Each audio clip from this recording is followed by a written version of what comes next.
And when police officers cross that line, when they violate somebody's federal constitutional civil rights, we can and will act.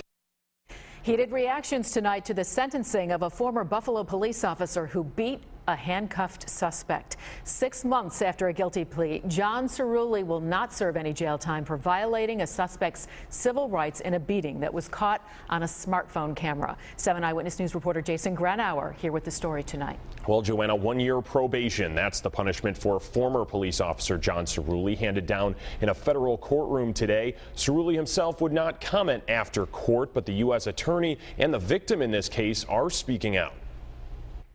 Police officers who are given this extraordinary authority over life and liberty simply can't abuse that right by beating a man. U.S. Attorney William Hochul after that 1 year sentence of probation was announced for John Cerulli, the man seen in this video repeatedly hitting a suspect during an April arrest.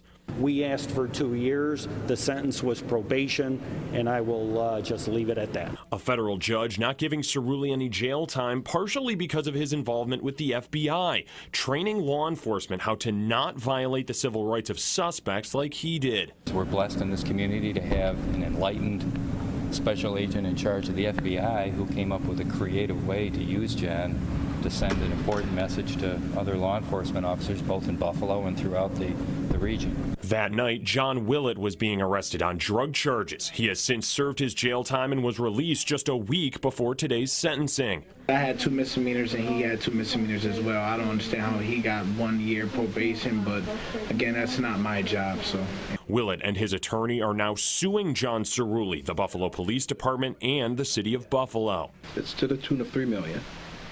It outlines, again, several causes of action, which would include everything from civil battery, civil assault, to those matters which would include poor or negligent supervision of agencies of the city, that is the police department.